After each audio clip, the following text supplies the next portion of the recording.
Que la paix soit avec toi. Nous sommes contents de nous retrouver ce soir dans le cadre de notre cours sur la guérison et sur la délivrance. Nous sommes rendus à la session numéro 41. Nous sommes rendus à la session 41. Nous rendons grâce à notre Dieu qui nous fait grâce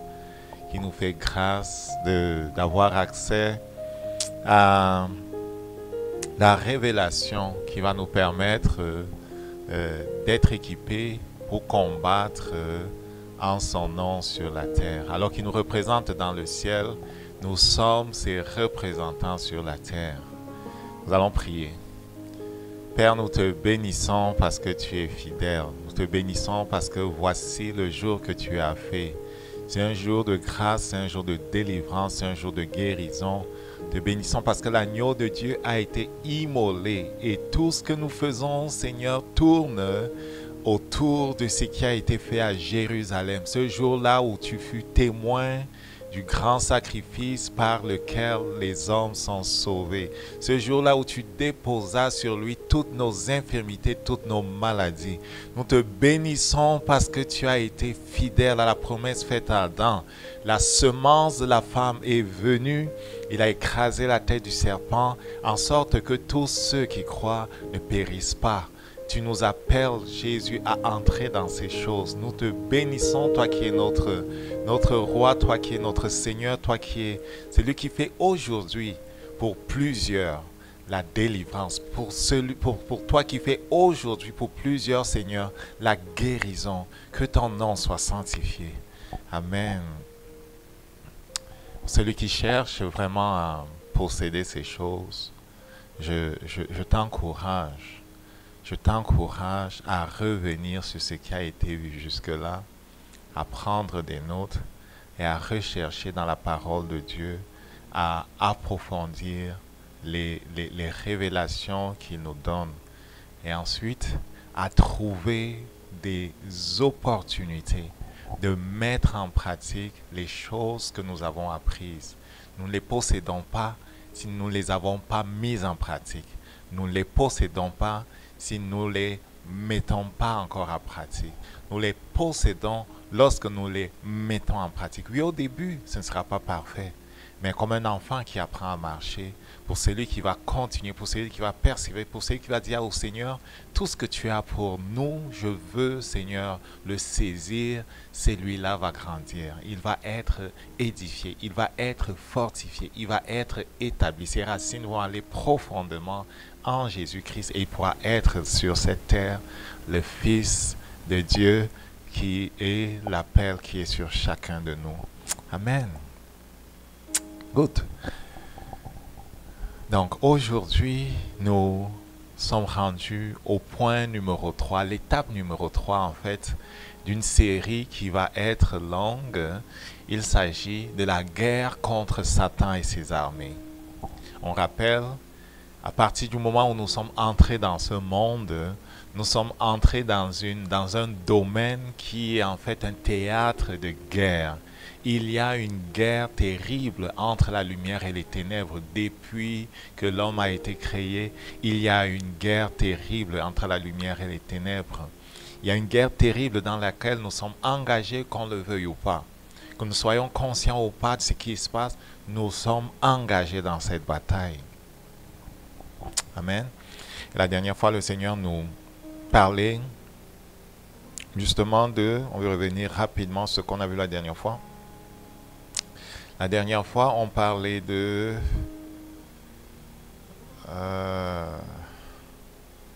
la stratégie et des tactiques pour la victoire.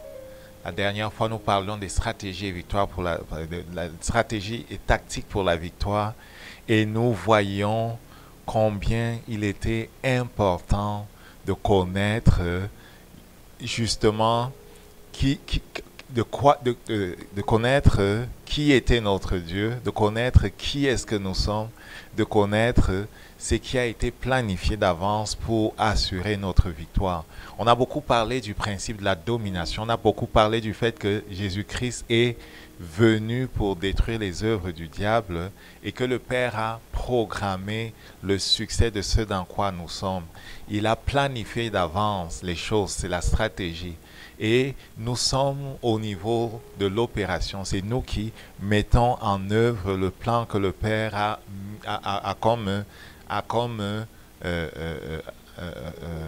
a créé. Il a créé un plan par lequel nous régnons. Jésus-Christ nous a précédés sur la voie sainte. Nous le suivons dans cette voie-là. Alors que nous le suivons, nous avons besoin de savoir que nous avons reçu l'autorité.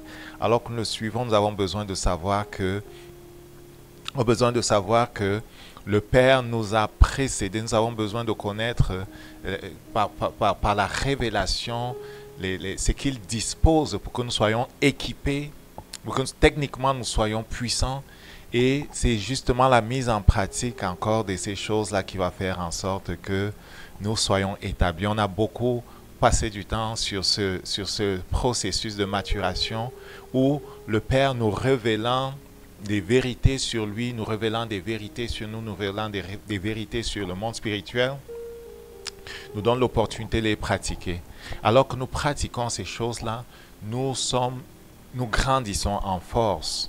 Et alors que nous continuons de les pratiquer et de combattre, eh bien, nous grandissons aussi en endurance. Donc, pourquoi la tactique, la force et l'endurance sont importantes?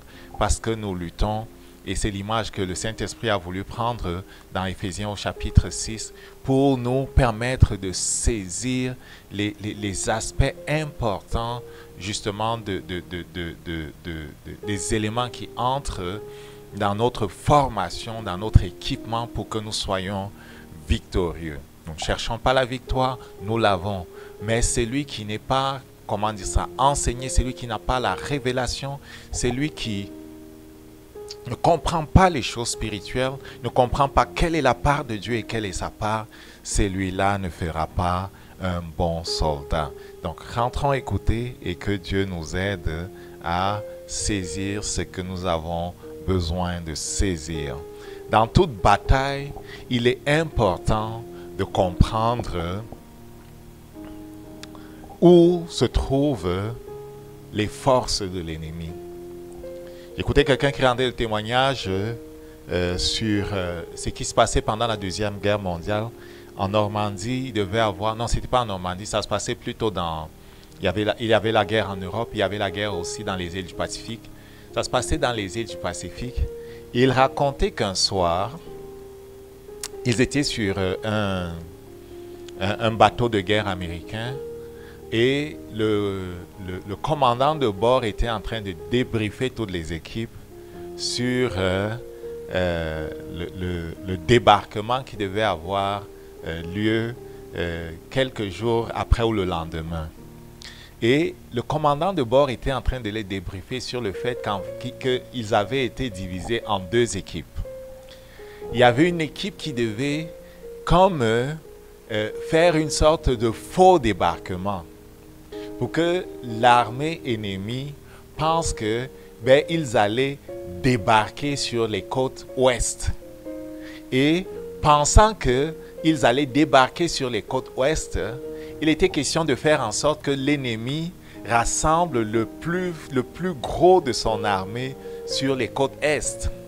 C'était un leurre, c'était un piège afin de dégarnir la côte est qui était en fait la côte où allait débarquer l'armée qui allait envahir le pays et faire mal à l'adversaire. Donc ils combattaient les Japonais et il fallait à travers cette manipulation, ce leurre-là, arriver à les distraire. En ce qui concerne le combat spirituel, une des choses que l'adversaire essaye de faire, c'est que nous ne sachions pas exactement où sont ses forces, que nous ne sachions pas exactement où sont déployées ces armées les plus fortes, que nous ne sachions pas où se trouve l'homme fort. Et tant que nous ne saurons pas où se trouve l'homme fort, ce que nous allons faire sera comme en vain. Parce que Jésus-Christ nous explique très bien que lorsque l'esprit méchant est sorti, si nous sommes attaqués simplement à l'esprit qui n'était pas l'homme fort, lorsqu'il est sorti, eh bien, il n'aime pas le fait d'être dehors. Il va aller chercher cet autre esprit plus méchant que lui pour venir tenter de prendre possession de la maison. Donc, lorsqu'il est sorti, il n'aimera pas le fait d'être dehors. Ce qu'on doit comprendre, c'est qu'au départ, il ne veut pas sortir. Il ne veut pas sortir. Parce qu'il sait que s'il reste et qu'il nous leurre, il nous trompe, et que nous limitions à faire sortir ces caporales, ces sous-hommes, lui de l'intérieur, il pourra toujours très facilement ouvrir la porte à quiconque voudra revenir. Si un sous-homme est sorti et que l'homme fort est resté, le sous-homme qui est sorti pourra un jour revenir très facilement parce que l'homme fort n'avait pas été enlevé. C'est exactement ce qui se passe avec les plantes dans notre jardin lorsque nous n'allons pas à la racine des mauvaises herbes. Si nous n'allons pas à la racine des mauvaises herbes, nous n'aurons pas la paix dans notre jardin. Nous n'allons pas à la racine du problème, nous n'aurons pas la paix dans notre vie. Si nous ne découvrons pas qui est l'homme fort et si nous ne le désarmons pas, si nous ne le détruisons pas, si nous ne le chassons pas et si nous ne mettons pas l'ordre dans la maison, il trouvera toujours le moyen de revenir ou de faire rentrer ceux qui sont partis en nous faisant croire que c'était tout ce qui était là. Amen. Donc c'est de ça qu'il est question.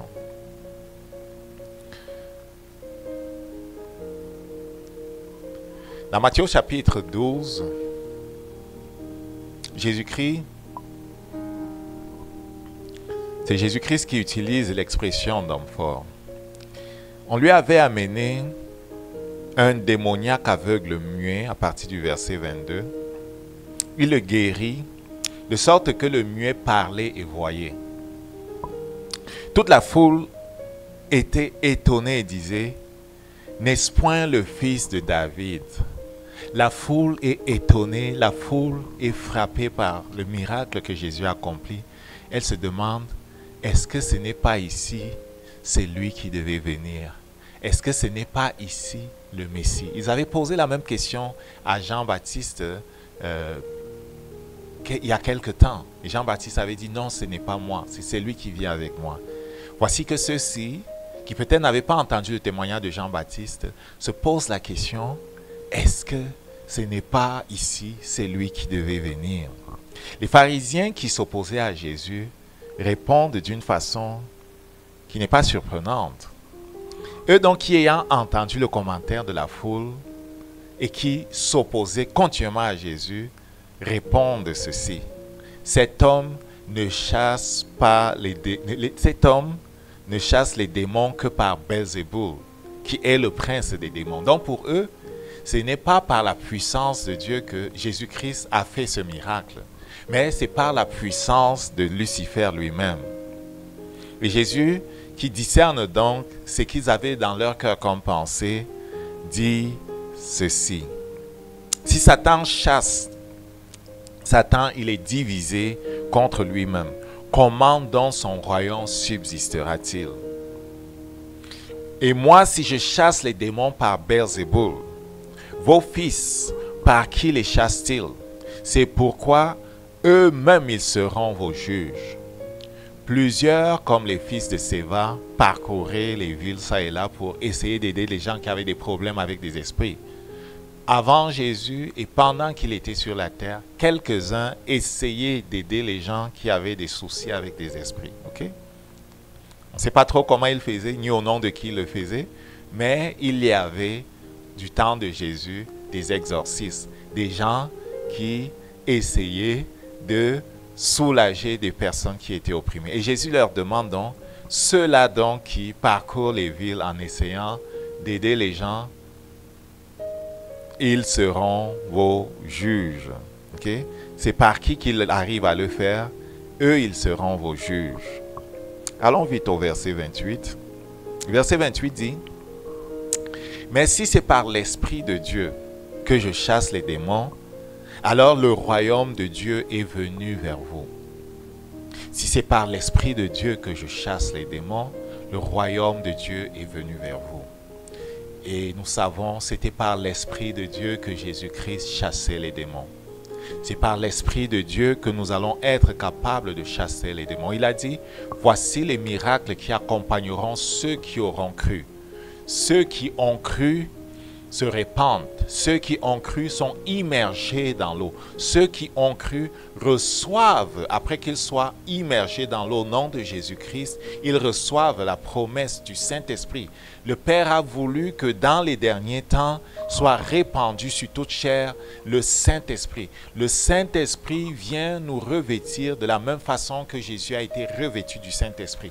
Avant qu'il n'ait été revêtu, aucun miracle n'avait été accompli. C'est après son immersion dans l'eau qu'il est revêtu et qu'il se retire dans le désert pour être éprouvé pendant 40 ans et qu'il revient de là que l'on entend parler de miracles et de prodiges. Ok? Donc, c'est par l'Esprit de Dieu que les miracles sont possibles. C'est par l'Esprit de Dieu que l'autorité sur les démons est possible.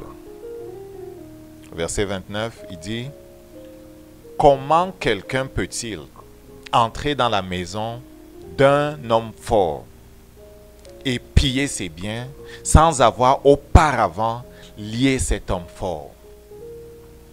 Alors seulement il pillera ses biens. » Comment quelqu'un peut entrer dans la maison d'un homme fort et piller ses biens sans avoir auparavant lié cet homme fort?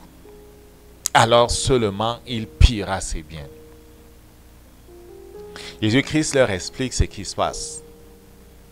La maison dont il est question ici, c'est la terre. C'est la terre sur laquelle Lucifer régnait. Il avait dit à Jésus, si tu te prosternes devant moi après lui avoir montré la gloire des royaumes de la terre et toute leur richesse, il dit, si tu te prosternes devant moi, je veux te donner toute cette gloire-ci. Parce que cela m'a été donné. Donc la maison dont il parle ici, c'est la terre sur laquelle Lucifer régnait. Et Jésus-Christ est celui qui est entré. Comment quelqu'un peut-il entrer dans la maison d'un homme fort et piller ses biens sans avoir auparavant lié cet homme fort? Jésus est en train de leur dire ce qui se passe. Il est celui qui, en venant, a lié l'homme fort. Mais eux, ils ne comprenaient pas et ils attribuaient ce qui se passait aux démons. Ils attribuaient ce qui se passait à Satan. Au verset 30, il dit, « C'est lui qui n'est pas avec moi et contre moi. C'est lui qui n'assemble pas disperse. » Il parle des Juifs qui le combattaient. Il parlait des Juifs qui combattaient l'enseignement du Saint-Esprit, la façon de faire du Saint-Esprit.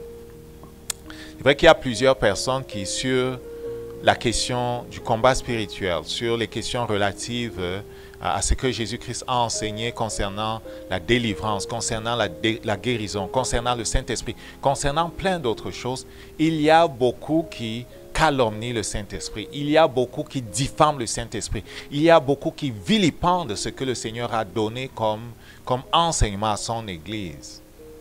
S'il vous plaît, faisons attention. Ne nous empressons pas de dire des bêtises, de dire des choses de façon insensée, de parler de ce que nous ne comprenons pas, de ce que nous ne connaissons pas.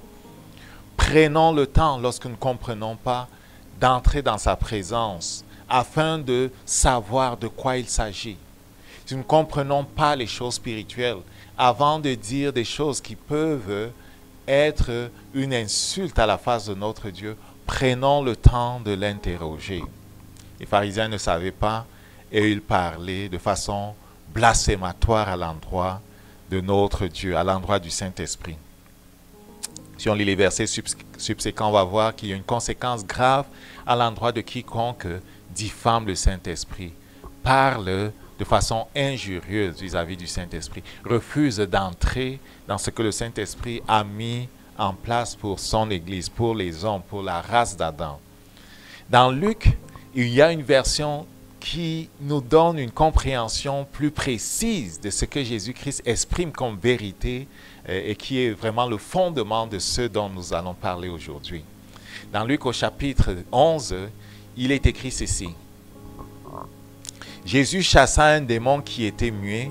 Lorsque le démon fut sorti, le muet parla et la foule était dans l'admiration. Au verset 15, il dit, « Quelques-uns dirent, c'est par Belzéboul que le prince des démons qu'il chasse les démons.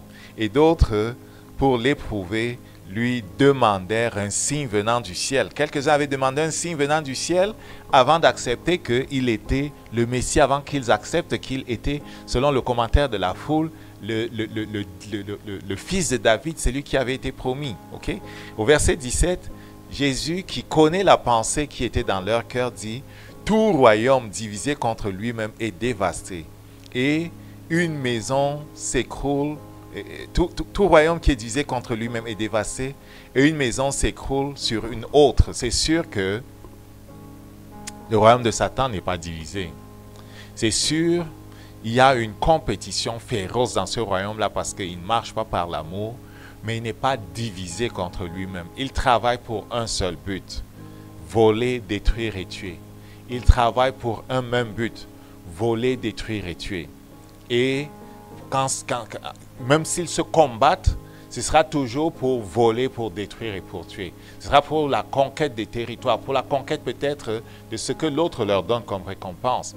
Mais l'objectif est le même, voler, détruire et tuer. Donc, ils ne sont pas divisés. Au verset 18, « Si donc Satan est divisé contre lui-même, comment son royaume subsistera-t-il?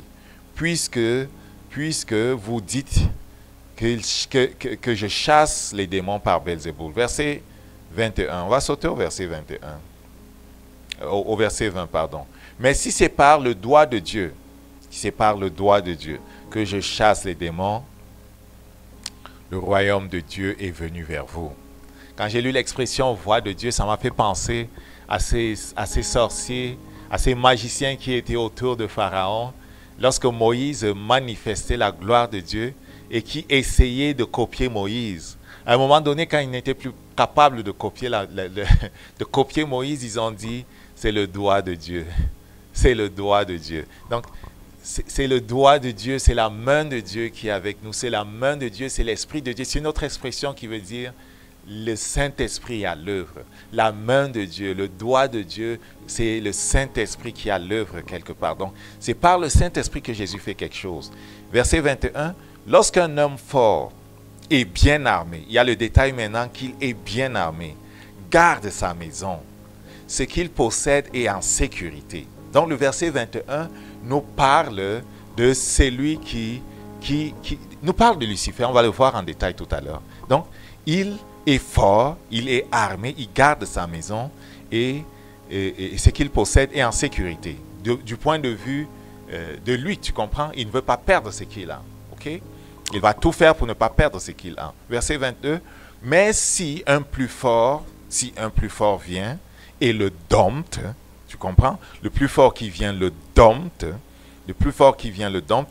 il lui enlève toutes ses armes dans lesquelles il se confiait et il distribue donc tout ce qu'il avait comme possession. Il distribue tout ce qu'il avait comme possession c'est une façon de parler de ce qu'il avait comme possession est arraché par quelqu'un qui est plus fort que lui. Ce qu'il pensait posséder est arraché de ses mains. Ce qu'il avait comme richesse, on lui arrache de ses mains et on distribue à d'autres personnes. Et pour ce qui est du diable, nous savons que tout ce qu'il a et qu'il prétend avoir comme richesse, en fait, il les a volés. Il les a volés. Lorsqu'il dit posséder la terre, il a usurpé le droit sur la terre. C'est un voleur. Il ne possède rien. Tout ce qu'il a, il l'a volé. Donc, lorsque Jésus-Christ rentre et le dépouille, on reprend ce qui ne lui appartenait pas de droit. Amen. Il est important de comprendre quelle est la psychologie de l'homme fort, quelle est la psychologie du diable. Oui, nous parlons des méthodes pour le désarmer, des méthodes pour désarmer l'homme fort. Avant d'aller aux méthodes pour désarmer l'homme fort, il est important de comprendre comment il pense. Il est important de comprendre quelle est sa psychologie. Il est important de comprendre comment il travaille. C'est sûr que c'est un rappel, mais c'est un rappel utile. C'est un rappel utile. Donc, dans Luc au chapitre 11, au verset 21, nous voyons qu'il est bien armé. Il est important de comprendre que nous sommes en guerre. Et ceux qui sont en face sont bien armés. Ceux qui sont en face sont bien armés.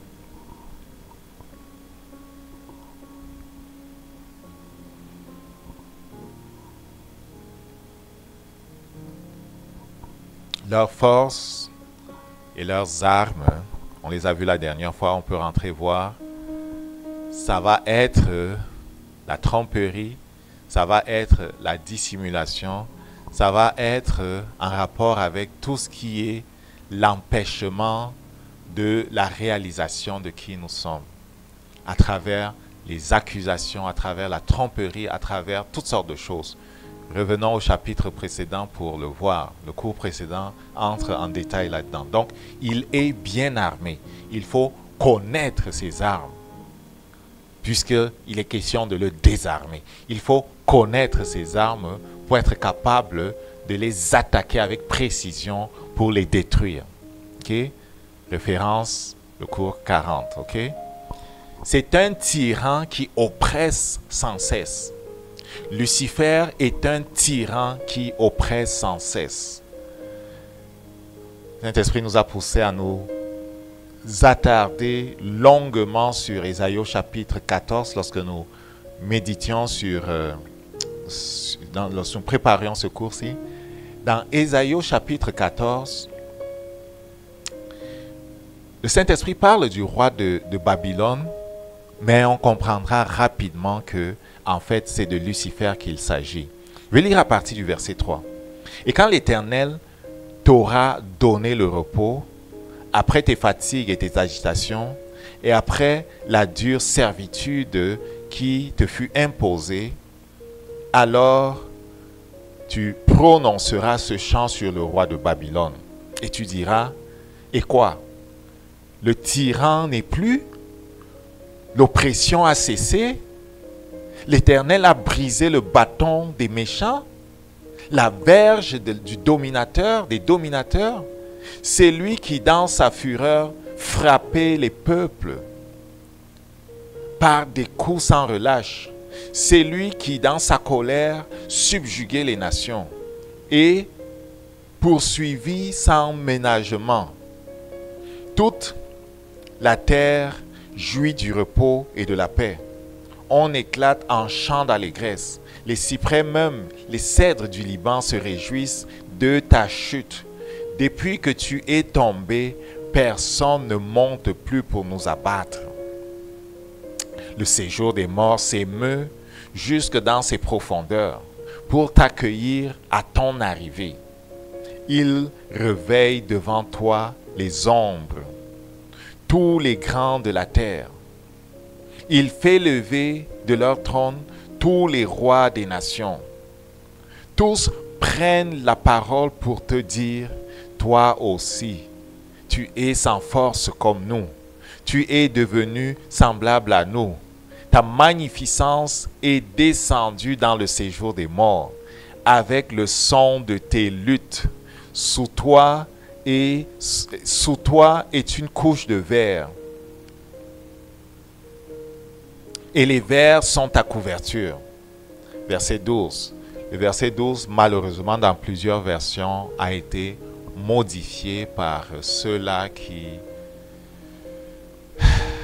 ça va te surprendre, ont infiltré les sociétés de traduction des Bibles et ont modifié ce verset qui, dans la King James et dans l'original, est le verset qui pointe directement vers Satan et fait en sorte que ce chapitre soit compris pour ce qu'il est.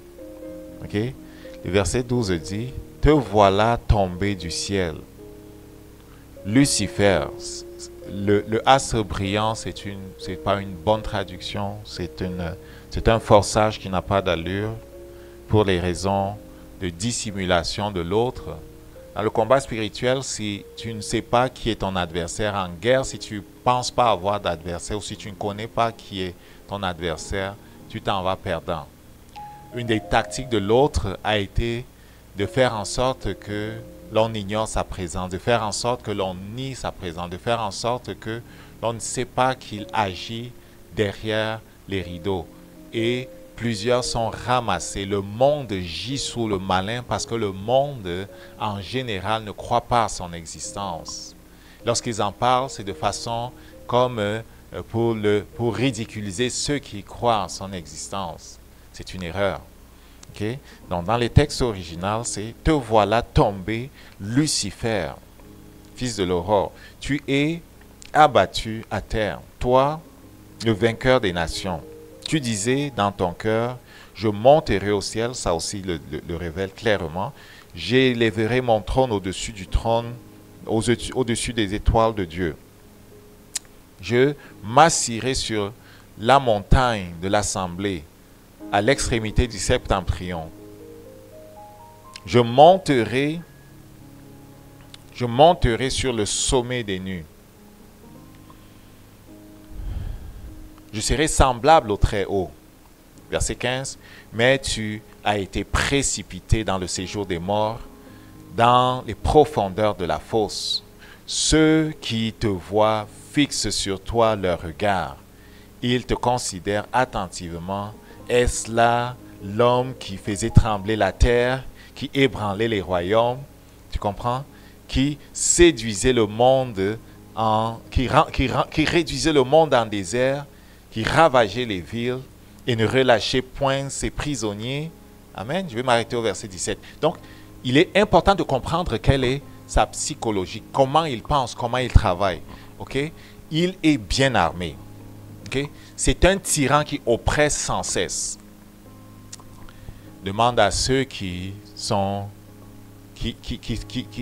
parvenus à cette place-là où ils ne sont plus maîtres de leur volonté, où ils sont dominés dans leur sommeil, où ils sont dominés dans leur âme, où ils n'arrivent plus, où ils ne dorment pas, où leurs finances sont en désordre. Quelques-uns même voient des choses. Quelques-uns se font malmener dans leur maison. Quelques-uns se font pousser dans des escaliers. Quelques-uns vivent physiquement des agressions. Quelques-uns connaissent des choses que s'ils racontaient, les gens diraient que ça se passe dans ta tête. Oui, j'ai vu quelqu'un qui a, pendant la nuit, été griffé jusqu'à ce que le sang sorte par les esprits qui l'oppressaient. Donc, c'est un tyran qui oppresse sans cesse et il n'arrêtera pas. Il n'arrêtera pas tant qu'il n'a pas été confronté par un plus fort que lui. La solution est en Jésus-Christ. Et on va prier à la fin, pour celui qui est vraiment oppressé, pour celui qui souffre, pour celui qui n'arrive pas. Reste là jusqu'à la fin. Nous prenons le temps de passer à travers la parole parce que c'est important de comprendre les fondements juridiques des choses que nous faisons pour savoir sur quoi est ancrée la parole que nous proclamons. C'est par la parole que nous avons la victoire. Il est important de la saisir pour parler avec autorité. Il est important de la saisir pour que notre cœur soit aligné sur le trône de Dieu pour que le travail se fasse. Amen. C'est pour ça que nous passons du temps dans la parole. Je t'encourage à rester jusqu'à la fin. Nous allons prier pour la délivrance, prier pour la guérison au nom de Jésus.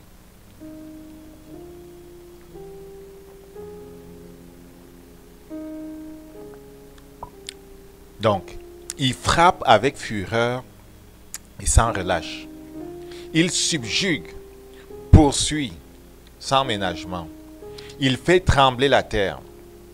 Il ébranle les royaumes. Il réduit le monde en désert.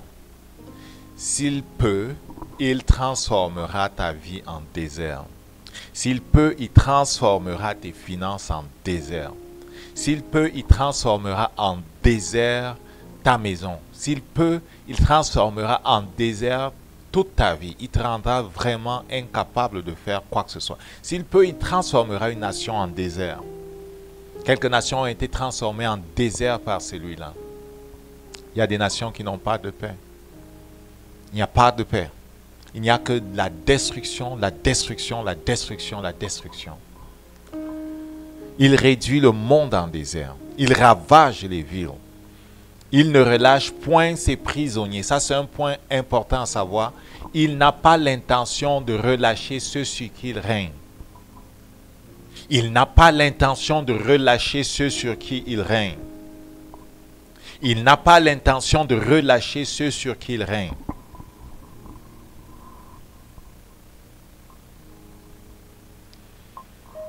Il a la puissance de la mort et c'est par la mort qu'il règne sur les hommes. Par le péché, il a eu accès à la race d'Adam. Le péché a ouvert la porte à la mort. La mort est la propriété du diable. Dieu est la source de la vie. C'est lui qui est parti du ciel et qui s'oppose à Dieu. Et c'est lui qui est le propriétaire de la mort. Il manifeste la mort. Il ne vient que pour voler, pour détruire et pour tuer.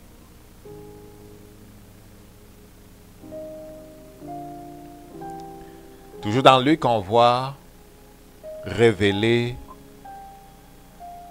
celui qui est venu pour dompter, pour dominer le diable, le Fils de Dieu. Il est l'image du Dieu invisible. Pour nous qui le représentons sur la terre, il est important de comprendre que Jésus-Christ est l'image du Dieu invisible. Jésus-Christ est Dieu. Toute autorité et tout pouvoir dans le ciel et sur la terre sont entre ses mains.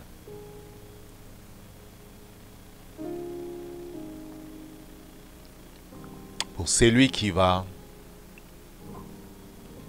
au nom de Jésus, confronter et chasser les démons, il est important qu'il comprenne que Jésus-Christ est l'image du Dieu invisible. Que Jésus-Christ est Dieu. Que Jésus-Christ a toute autorité et tout pouvoir.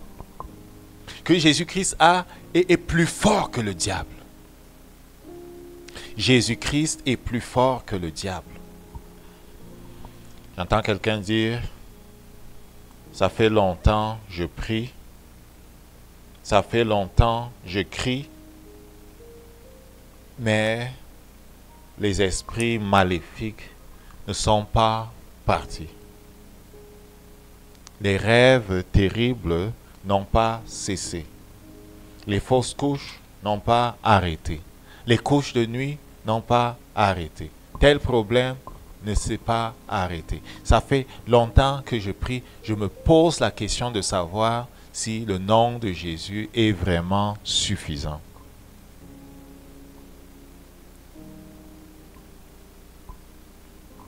La parole de Dieu est la vérité, mon ami. Notre expérience n'est pas ce qui justifie la parole de Dieu. Lorsque notre expérience est différente de ce que proclame la parole de Dieu, ce que nous avons besoin de faire, c'est d'aller auprès de celui qui est la vérité, celui qui est le chemin, celui qui est la vie, pour poser la question. Si notre expérience est différente de ce qu'il a dit savoir, voici les miracles qui accompagnent ceux qui croient. En mon nom, ils chassent les démons. Si nous n'expérimentons pas l'autorité sur les démons, nous devons aller vers celui-là qui a dit, ceux qui croient chasse les démons. Il se peut que, quand il dit ceux qui croient, cela va au-delà de ce que nous pensions savoir de ce que cela veut dire de croire. S'il dit, les miracles accompagnent ceux qui croient, et que dans ma vie, en tant que chrétien, je ne vois pas les miracles, la question que je dois me poser, c'est, est-ce que j'ai bien compris ce que cela veut dire de croire? Si mon expérience n'est pas ce que proclame la parole de Dieu, je ne dois pas remettre en question la parole de Dieu. Ce que je dois remettre en question, c'est l'interprétation que j'ai de ce que la parole de Dieu dit.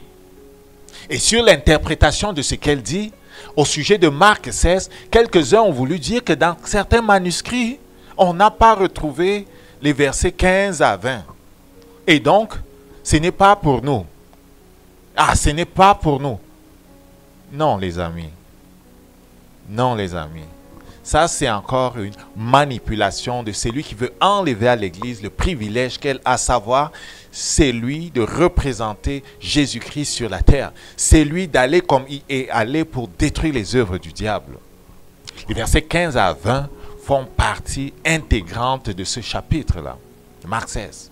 Et pour celui qui cherche, tu trouveras que dans plusieurs écrits des pères de l'Église, de ceux qui ont été les disciples de Jean, comme Polycarpe et les autres, ils citaient ces passages-là. Ils citaient ce passage-là.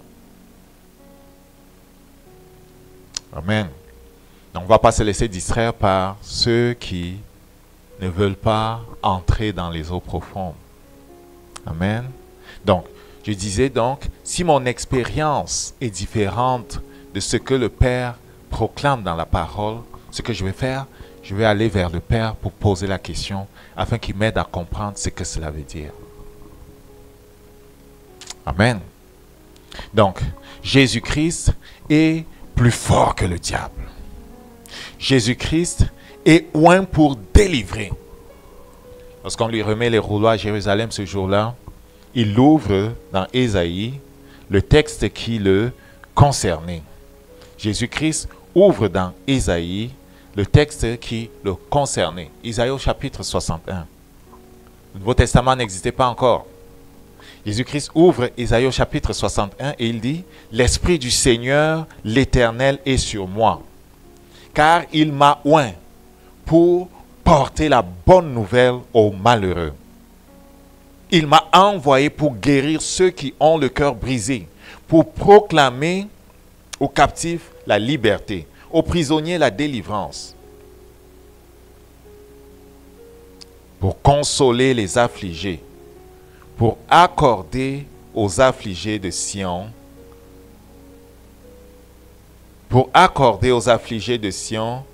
pour leur donner un diadème au lieu de la cendre. Si celui n'a pas lu jusque-là, il s'est arrêté juste au verset 1. Publier la délivrance. Ok? Publier l'année de grâce du Seigneur. Ok? Là, il s'est arrêté à publier l'année de grâce du Seigneur. Il n'a pas lu un jugement de vengeance de notre Dieu. Parce que ça, ce sera exécuté à sa deuxième venue. Mais il a lu ce texte qui parle de son intronisation, qui parle de ce que tout pouvoir ont été remis entre ses mains. Il est oint pour délivrer. Le Père a rendu le jugement disant, c'est par toi que les hommes vont être délivrés. Tu es la semence de la femme. Il a dépouillé le diable. Il a anéanti la puissance. Il a anéanti celui qui a la puissance de la mort. Il est venu pour détruire la puissance du diable. Il a participé à la chair et au sang. Hébreux 2, verset 14. Jésus-Christ a participé à la chair et au sang. Qu'est-ce que cela veut dire? Cela veut dire que Jésus-Christ est devenu semblable à nous. Jésus-Christ est devenu notre proche parent. Jésus-Christ est devenu semblable à nous. Il a marché sur la terre comme un homme. Il est le Fils de l'homme. Le Fils de Dieu est aussi le Fils de l'homme. Il a participé à la chair et au sang. En devenant notre proche parent, il a acquis le droit de rachat. Il est allé à la croix à notre place. Ce qu'il a fait, il l'a fait pour nous. Il a détruit la puissance du diable pour nous. Il l'a fait par la puissance du Saint-Esprit. Donc, il a participé à la chair et au sang, parle en fait de nous, parle de ce que le Fils de Dieu a établi pour nous, le modèle par lequel nous régnons. Ceux qui vont pour détruire les œuvres du diable doivent avoir dans leur pensée et dans leur cœur toutes ces vérités. C'est ça qui est le fondement de notre justice. Celui qui ne sait pas qui il est, celui qui ne comprend pas ce qui s'est passé, celui qui ne comprend pas qui est Jésus-Christ et qu'est-ce qu'il a fait, n'arrivera pas à avoir autorité sur le diable.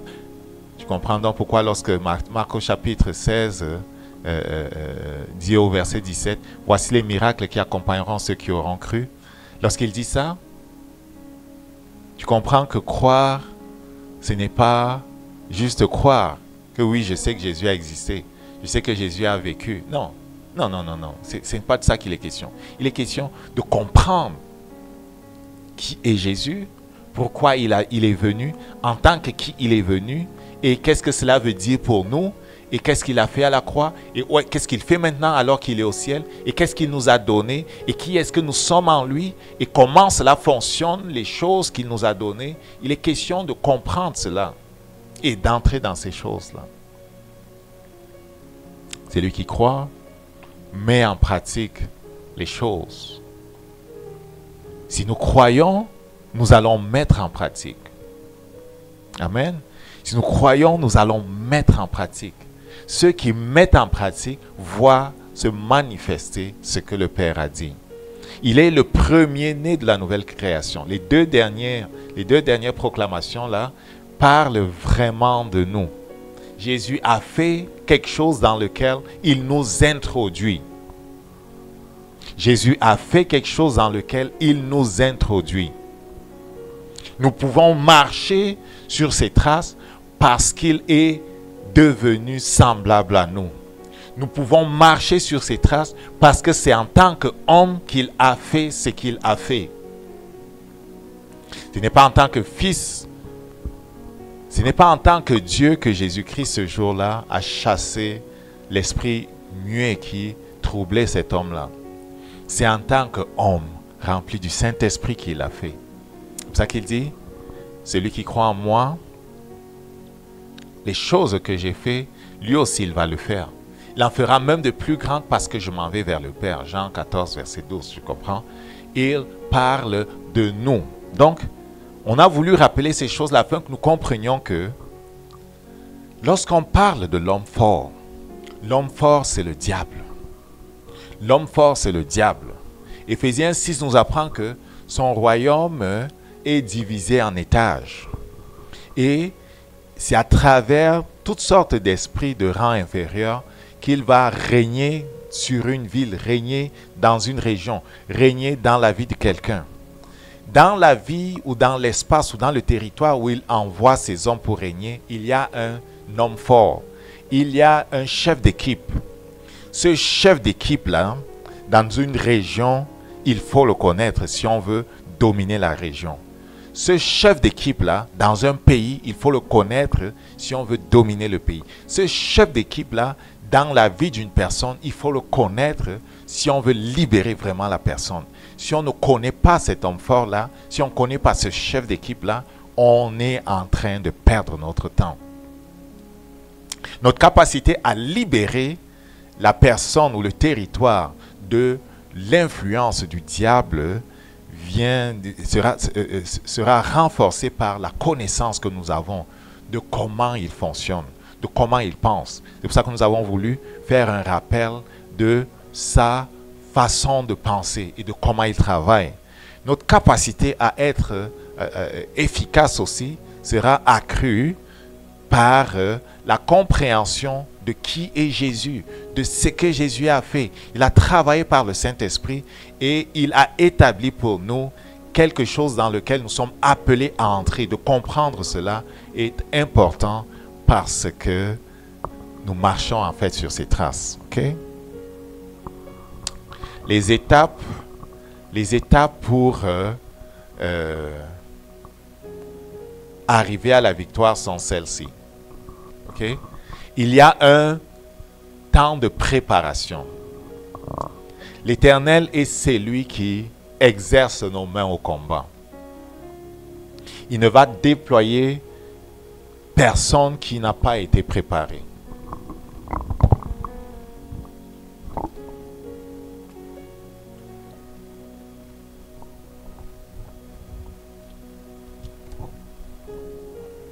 C'est ceux qui sont préparés qui sont déployés.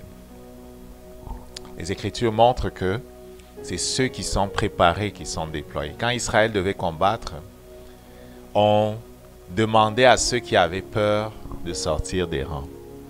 On demandait à ceux qui venaient de s'être mariés et qui n'avaient pas encore donné du temps à leurs épouses de sortir des rangs.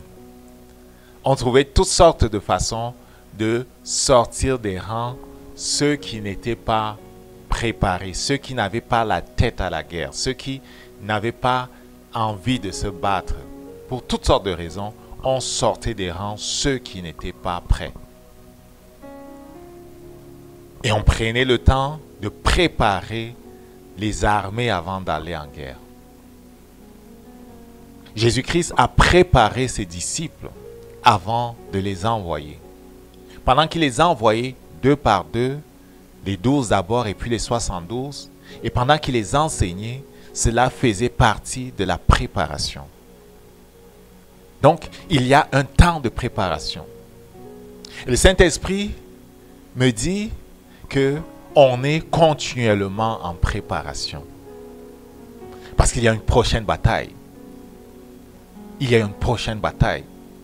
Pour celui qui a les yeux pour voir, il verra que, écoute, la vie est faite d'une façon qui est comme cyclique.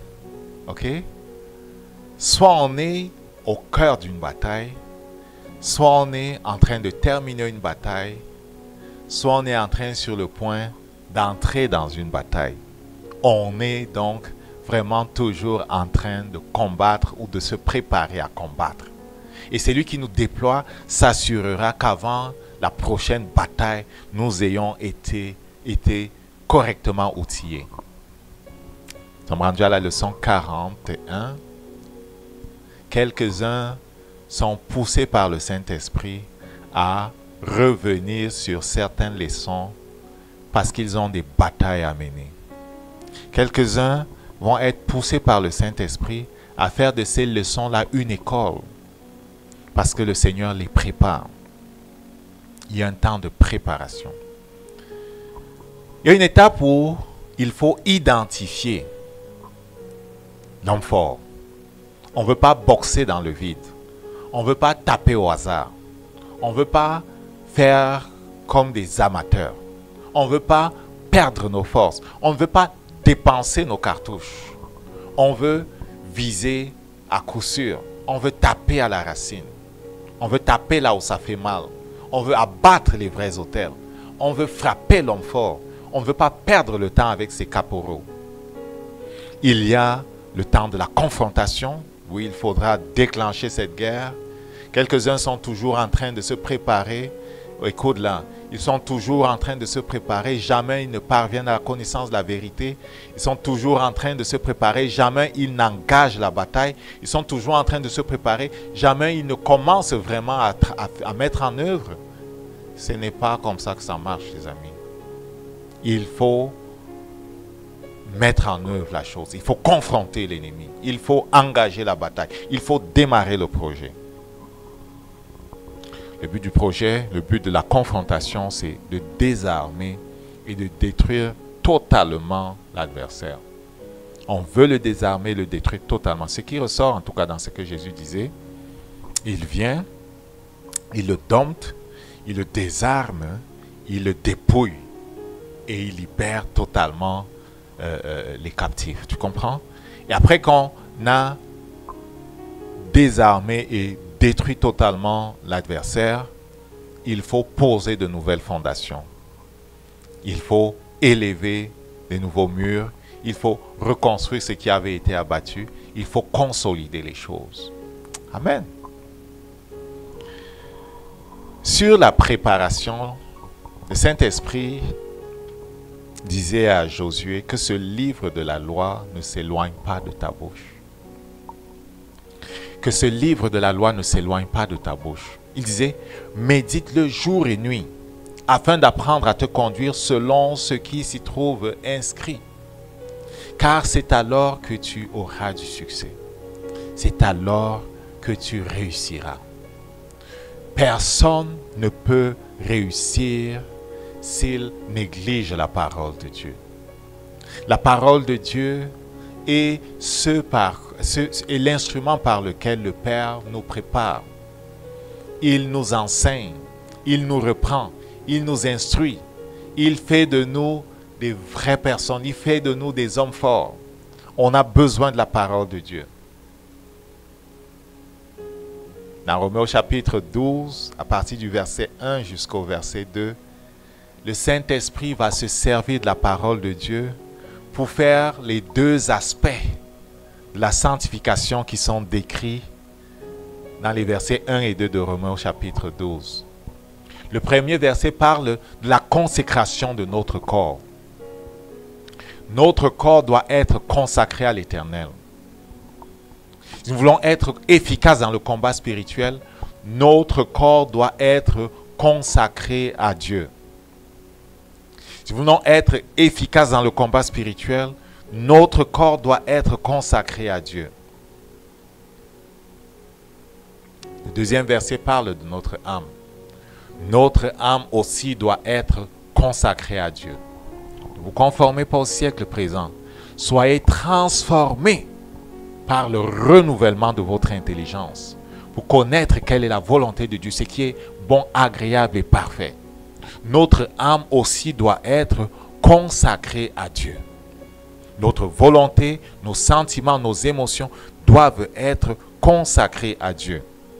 Celui qui est né de nouveau, son esprit est déjà consacré à Dieu. Son esprit a été recréé à partir de l'esprit de Jésus. Son esprit n'a pas de problème. Mais s'il ne fait rien et que son âme continue à suivre les voies de l'ancienne nature, les passions qui sont dans son corps ne tarderont pas à l'amener sur le chemin où il ne veut pas aller. Les programmes qui sont dans son âme ne tarderont pas à le conduire sur le chemin où il ne veut pas aller. Il restera un esclave. Il vivra comme un esclave. Il connaîtra des défaites bien qu'il soit enfant de Dieu. Voilà pourquoi la parole de Dieu déclare. Mais qu'est-ce qu'il dit?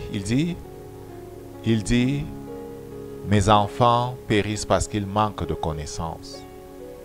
C'est parce que nous manquons de connaissance, parce que nous avons négligé la connaissance. C'est l'interprétation que le Saint-Esprit fait de cette partie-là, que Israël était dominé parce qu'ils avaient méprisé la connaissance. Donc, il y a un travail de préparation à faire qui est en fait continuel parce qu'on ne va jamais s'arrêter de se sanctifier.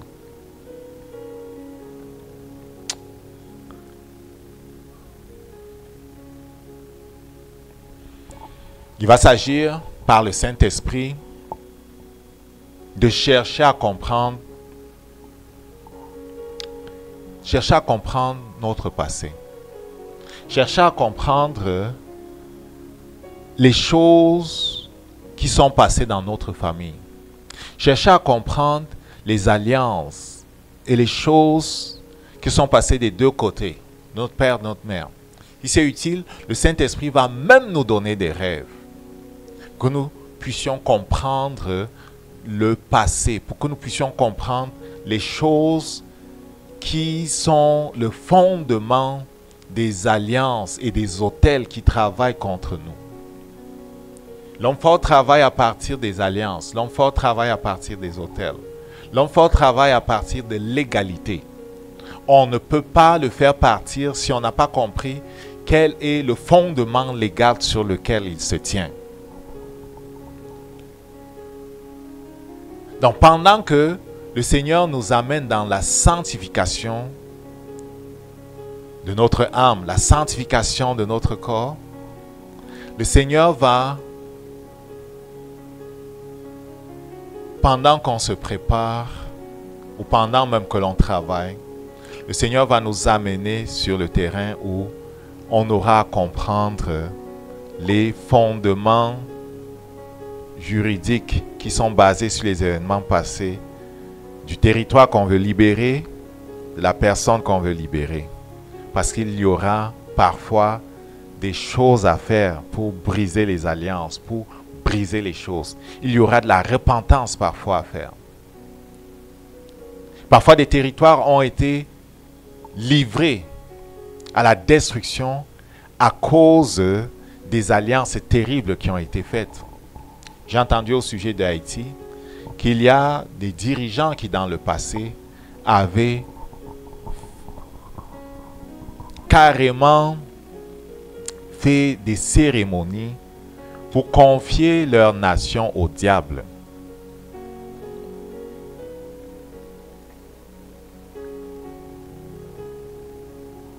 Des gens avaient fait des cérémonies, c'est passé dans le 17e, 18e siècle, pour confier ce pays-là à Lucifer lui-même. C'est vrai que c'est un lieu fort du vaudou, avec les pays comme le Bénin, le Ghana et d'autres pays en Afrique de l'Ouest. Mais on se trouve dans une situation où, si on veut la paix de cette nation-là, il va falloir que les enfants de cette nation sur qui l'Éternel, le nom de l'Éternel est invoqué, s'humilient, prient, cherchent sa face afin qu'il leur révèle les choses qui travaillent contre eux, les autels qui travaillent contre eux, les choses pour lesquelles ils doivent même faire jeûner, prier et demander pardon. Pour ce qui concerne Israël, qui était en captivité, le Saint-Esprit pousse Daniel, qui lisait Jérémie, à se rendre compte que le nombre d'années de leur servitude s'était écoulé. Et il est dit que Daniel était entré dans le jeûne et dans la prière. Si tu lis Daniel au chapitre 10, tu vas voir que Daniel priait pour lui. Daniel priait aussi pour le peuple. Et Daniel s'est mis à jeûner pendant plusieurs jours parce que le Saint-Esprit l'avait poussé dans cette direction-là. Donc, la recherche du passé ou la compréhension du passé est importante. Parce que l'homme fort est appuyé sur des légalités. Ce n'est pas par hasard qu'il prétend avoir des droits. Normalement, il n'en a aucun. Mais il prétend en avoir. Romains 7, verset 4 nous dit qu'il n'en a aucun. Mais, comme il est têtu, et comme il ne laisse pas facilement partir les autres, comme il fonctionne avec l'ignorance et l'accusation et toutes sortes d'affaires, il va essayer de nous faire souffrir. Si nous comprenons quelles sont ses prétentions et les fondements juridiques sur lesquels il s'appuie, nous allons faire comme Daniel. Au chapitre 10, on dit que Daniel se met à prier et à jeûner. Et Daniel, pendant 21 jours, il dit, je ne mangeais aucun mets délicat. Il n'entra ni viande ni vin dans ma bouche. Et je ne moignis point jusqu'à ce que 3 semaines furent accomplies. Daniel a jeûné pendant 21 jours, poussé par le Saint-Esprit. Et pendant qu'il jeûnait, il a confessé ses péchés, confessé les péchés d'Israël, confessé les péchés de ses parents. Si tu lis, tu vas te rendre compte de ça. Daniel 9, Daniel 10, qu'il a confessé les péchés de son peuple parce que c'est quelque chose d'important. Donc, la préparation, l'identification va nous amener dans la place où le Seigneur va répondre à notre prière. Écoute, tu ne peux pas savoir les choses. J'ai écrit Jérémie, on a écrit Jérémie, il me donnait Jérémie 33, verset 3. Parce que ces choses-là se font en même temps. Tu es en train de te préparer. Tu es en train de préparer la guerre. Tu ne sais pas à quoi tu as affaire. tu pries, le Seigneur te révèle en vision ce qui se passe. Pendant que le Seigneur te révèle en vision une légalité, tu vas être poussé par le Saint-Esprit peut-être à démarrer une période de jeûne. Alors que tu vas démarrer une période de jeûne pour attaquer la chose, le Saint-Esprit va t'expliquer des affaires. Et tu vas peut-être commencer à faire comme Daniel. Tu vas confesser des choses. Tu vas confesser des choses. Tu vas confesser des choses. Tu vas confesser des choses. Donc ces choses-là, en fait, s'entremêlent. Mais c'est écrit comme si c'était en ordre, mais elles s'entremêlent en fait. Ces étapes s'entremêlent. Parce que le Seigneur va nous révéler des choses et nous pousser à agir. Et pendant que nous serons en train d'agir dans la direction qu'il a révélée, on sera en train de confronter l'ennemi. Pendant qu'on va le confronter, le Seigneur va révéler d'autres affaires et on va agir encore en fonction de ce qu'il aura révélé. C'est important de savoir que l'Éternel révèle. C'est important de savoir que la repentance est ce par quoi nous briserons les légalités. Ok? La repentance est super, super importante. Le Seigneur va révéler à quelques-uns qu'il a besoin de pardonner. Parfois, le fondement sur lequel il s'est appuyé, c'est le refus de pardonner. Plusieurs personnes qui souffrent de l'arthrite ont à la base le refus de pardon. Une femme s'approche un jour pour qu'on prie pour elle. Et en fait, on avait prié pour la madame plusieurs fois. Mais quand elle s'approchait, la parole du Seigneur est venue comme quoi elle a besoin de pardonner. Elle tient dans son cœur plusieurs personnes. On prend la madame à côté et on fait comme un entretien avec. Et elle résistait en fait. Quand on a convaincu la madame de l'importance de pardonner à ceux qui l'avaient offensé, quelque profondes que puissent avoir été ses blessures, à l'instant où la madame a pardonné, instantanément l'esprit de l'arthrite est parti. L'arthrite est un esprit. L'esprit de l'arthrite est parti au moment où la madame a eu son cœur pur, a mis son cœur en ordre, a mis sa vie en ordre, a relâché les personnes qu'elle attachait. La madame n'était pas au courant du principe spirituel qui déclare que, c'est le Seigneur qui déclare ça, quand il explique l'importance de la prière. Dans Luc au chapitre 18, il dit que celui qui ne pardonnera pas à son prochain là, sera livré au bourreau. Le bourreau a le droit de nous oppresser si nous oppressons nous-mêmes un autre. Le fait de ne pas pardonner à l'autre, c'est de l'oppresser, c'est de le condamner. Nous tuons dans notre cœur celui que nous retenons, celui envers qui nous sommes fâchés. Et pour ce qui est du pardon, je veux dire à quelqu'un que ce n'est pas une question de sentiment. C'est une question de décision. C'est comme l'amour, c'est une question de décision. Tout est question de décision. Il n'est pas question de sentiment pour qui marche par l'esprit. La marche par l'esprit ne se passe pas au niveau des sentiments. Celui qui veut marcher par l'esprit n'écoute pas ses sentiments. Celui qui veut marcher par l'esprit n'écoute pas son âme. Celui qui veut marcher par l'esprit n'écoute pas son corps. Les miracles accompagnent ceux qui ont cru. Ceux qui ont cru n'écoutent pas leur corps. Ceux qui ont cru n'écoutent pas leur âme. Ceux qui ont cru n'écoutent que le Saint-Esprit. Le Saint-Esprit parle comme la parole. Le Saint-Esprit est celui qui parle dans la parole. Et il parlera de pardon. Et s'il parle de pardon, nous devons aller dans la direction du pardon afin de nous relâcher. C'est nous que nous relâchons. C'est nous que nous délivrons de la main des oppresseurs. Tant qu'il aura ce fondement juridique-là, nous n'allons pas nous en sortir. C'est pour ça que dans la délivrance, on amène les gens à pardonner. À pardonner. On amène les gens à se repentir. On amène les gens à pardonner. Les portes de prison spirituelle ne sont pas brisées autrement. Les autels qui parlent contre nous ne sont pas brisés autrement que par là. Les alliances que nous avons avec le diable ne sont pas brisées autrement que par la repentance. Que ferons-nous, hommes frères, ceux qui avaient écouté Pierre à Jérusalem? Qu'est-ce qu'on leur répond? Repentez-vous. La repentance est importante. La repentance est importante. On change notre façon de penser. On a pensé parfois que c'était la bonne chose de tenir quelqu'un dans notre cœur. Le Seigneur dit non, ce n'est pas la bonne chose de tenir quelqu'un dans ton cœur. On avait souvent pensé qu'on peut avancer dans la vie sans prendre le soin de revenir en arrière pour mettre de l'ordre. Le Seigneur dit non, il va falloir revenir en arrière pour mettre de l'ordre. C'est ce que Daniel fait. Il revient en arrière pour mettre de l'ordre. Ce que nous allons devoir faire. Oui, l'agneau de Dieu a été immolé, mais il est important que nous qui sommes concernés, notre bouche s'ouvre pour dire ce qui avait été fait en mon nom, quand je n'étais pas né. Ce qui avait été versé comme huile, ce qui avait été fait comme sacrifice, ce qui avait été fait avec mes cheveux. Quand même nous étions conscients ou pas.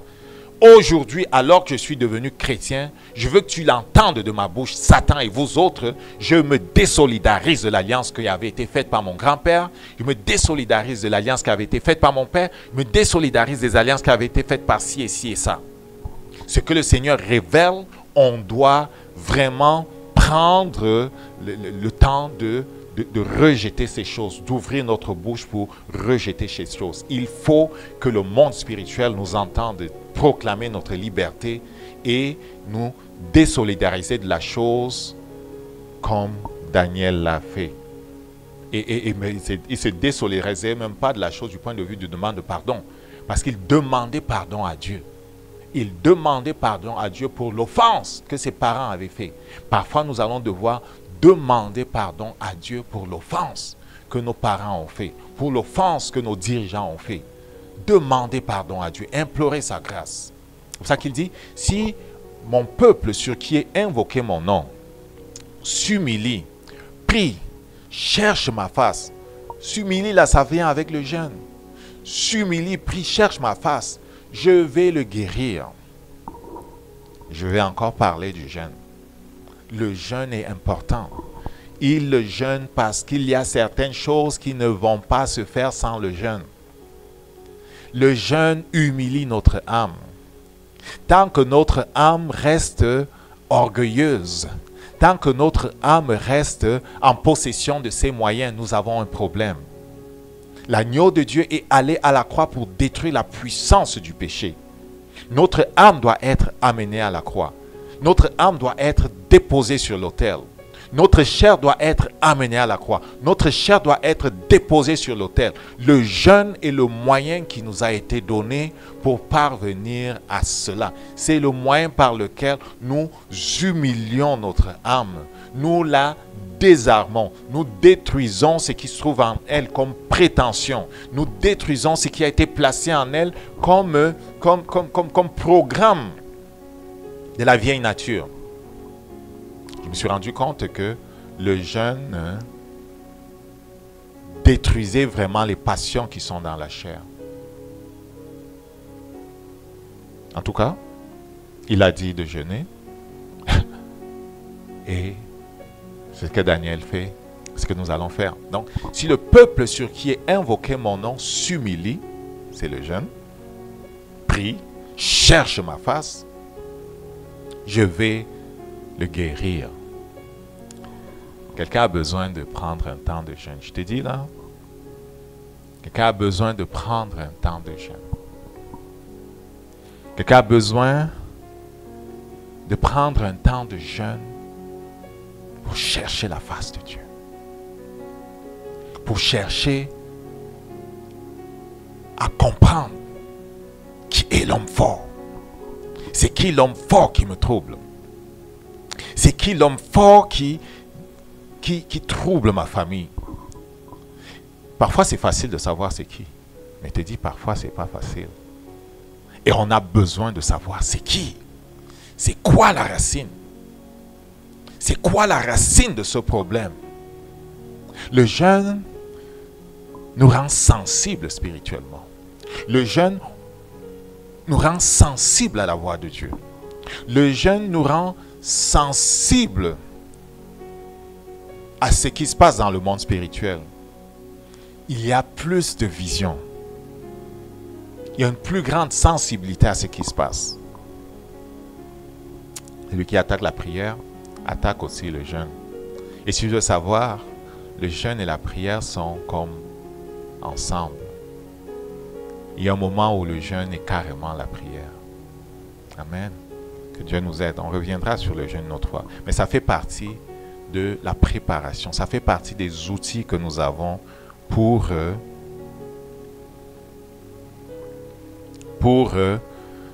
aller dans la direction que le Seigneur nous montre.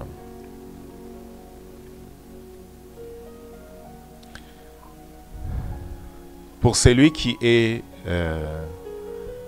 envoyé par le Seigneur pour délivrer les captifs,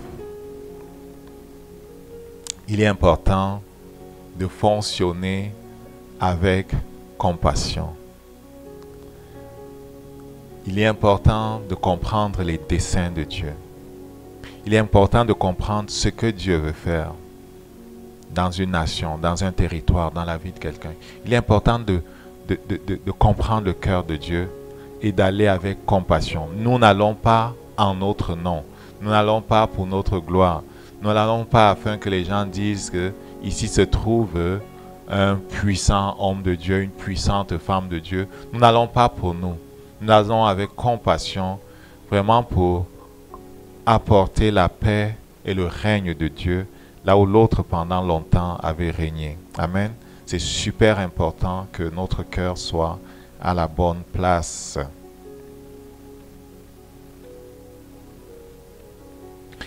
Éphésiens 6 parle d'élever à notre Dieu toutes sortes de prières. Toutes sortes de prières. Donc, pendant notre temps de préparation, le Seigneur va nous apprendre plusieurs formes de prière. Dimanche dernier, nous parlons de l'importance des langues. Les langues sont super importantes. Les langues sont super importantes. 1 Corinthiens 14, verset 18, l'apôtre Paul dit: « Je rends grâce à Dieu de ce que je prie en langue plus que vous tous. » Les langues sont super importantes. Les langues nous permettent de percer le mystère de Dieu. Comme le jeûne, ça nous permet d'entrer dans la dimension de Dieu. Super important. Donc, toute forme de prière, en intelligence, en langue, on va adorer Dieu. En intelligence, en langue, on va le louer. En intelligence, en langue, on va intercéder. En intelligence, en langue, on va faire des pétitions. En intelligence, en langue, on va faire des proclamations. En intelligence, en langue, on va même frapper l'ennemi. Parfois poussé par le Saint-Esprit. En priant pour quelqu'un, je me suis retrouvé en train de dire des choses avec force. Je savais que c'était le combat spirituel. C'était dirigé contre l'autre. Le Saint-Esprit voulait certainement relâcher quelque chose. Ou le feu, ou je ne sais pas moi quoi. Quelque chose. Mais il sortait de ma bouche quelque chose qui n'était pas le français, mais qui n'était pas la louange, qui n'était pas l'adoration, qui était la langue, mais la dimension combat spirituel. Donc, le Seigneur qui dit dans Éphésiens 6 au verset 18 que nous devons faire toute forme de prière, va nous apprendre à faire toute forme de prière.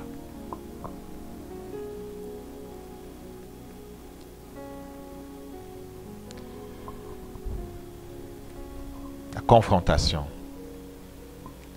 Le Seigneur va nous indiquer quand confronter l'ennemi. Ça varie suivant les batailles. Il n'y a pas une formule qui marche pour toutes là. Comme j'ai dit, les étapes en question s'entremêlent. Pour des batailles qui sont longues, il y aura plusieurs confrontations, puisqu'il y aura plusieurs étapes. Mais il faut confronter l'ennemi.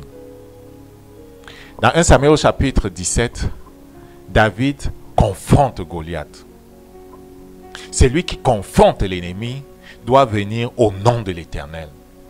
Je t'encourage à aller lire au chapitre 17 de 1 Samuel, tu vas voir ce que c'est que confronter. Confronter, c'est courir dans la direction de l'ennemi. Confronter, c'est le face-à-face, ne pas fuir le face-à-face. Quelques personnes ont peur des démons, quelques personnes ont peur de ci et de ça, quelques personnes disent « Ah, il peut sauter sur moi », toutes sortes d'affaires. C'est sûr, si tu n'es pas préparé, ne va pas. Les fils de Séva n'étaient pas préparés. Tu ne peux pas t'en aller et dire « Je t'adjure par celui que prêche, par ce Jésus que prêche Paul ». Ce n'est pas possible. Tu ne peux pas entrer en guerre en disant, en parlant de celui que tu ne connais pas. Tu vas te faire massacrer. Tu vas te faire massacrer. Je connais le témoignage d'un homme de Dieu qui avait été dominé et en fait par un esprit qui était dans une femme. Il voulait mettre la main sur la femme pour prier pour elle. N'étant pas suffisamment préparé, l'esprit qui était dans la femme est entré en lui. Et sa situation était terrible. La situation de celui-là qui était supposé en tant que pasteur, en tant que serviteur de l'Éternel, délivrer la femme était terrible parce que n'étant pas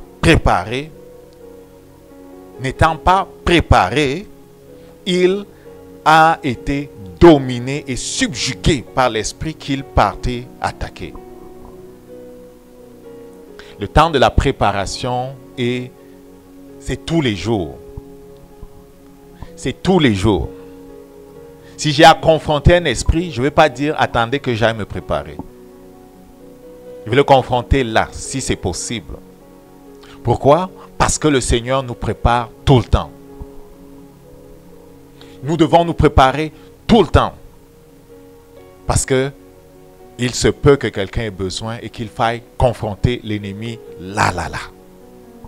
On s'est retrouvé un jour dans la maison d'une sœur.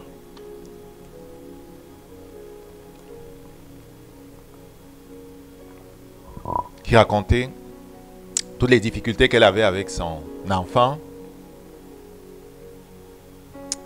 Les enseignants à l'école se plaignaient de l'enfant. On avait observé toutes sortes de comportements et on parlait de donner des affaires pour calmer l'enfant ou de l'envoyer voir le psychologue. Et tu connais comment les gens gèrent les choses ici, là, tu comprends? Quand on se met à parler avec l'enfant et qu'elle nous raconte les choses, on se rend compte rapidement que c'est un problème spirituel.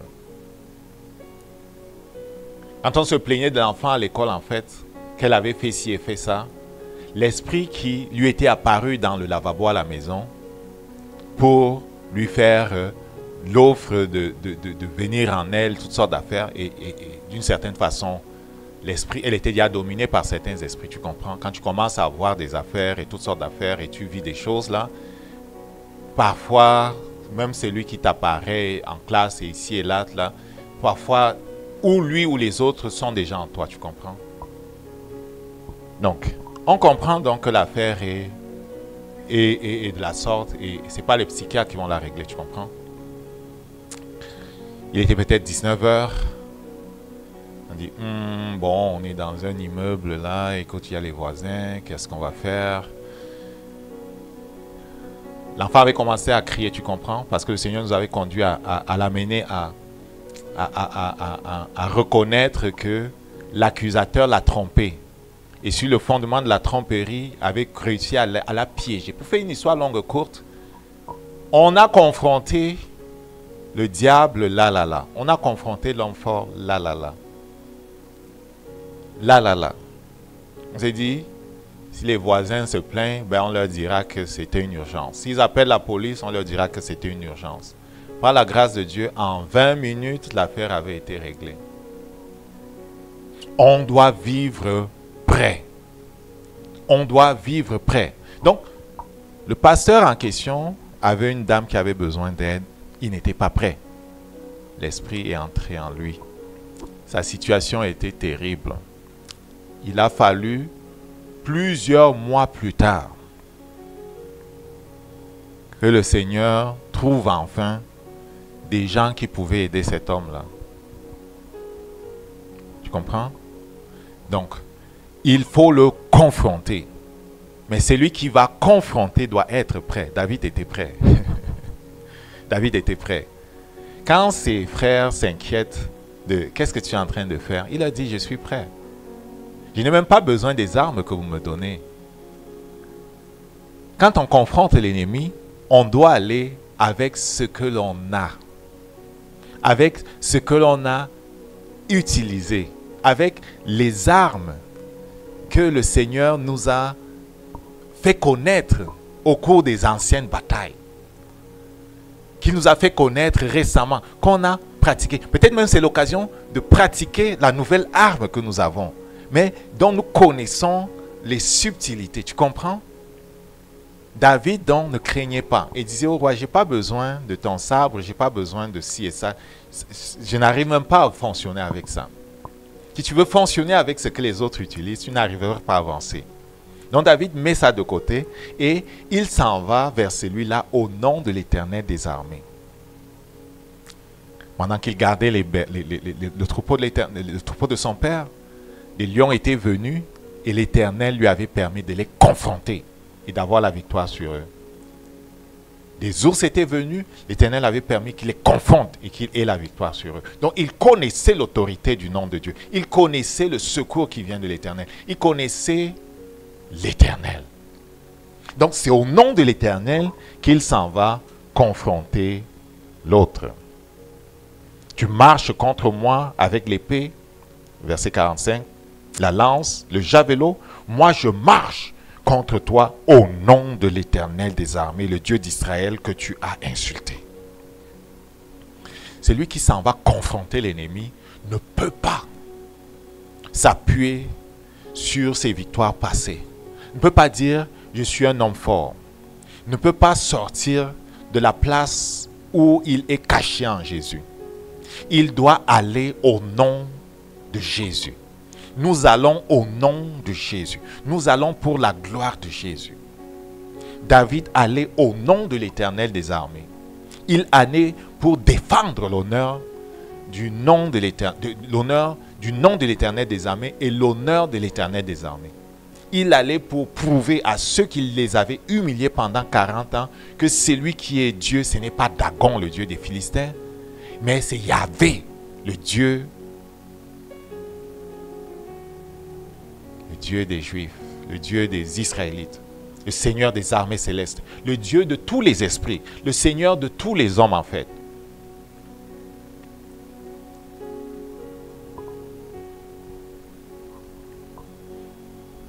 Donc il courait vers l'autre et il s'est mis à l'attaquer avec violence avec ses armes.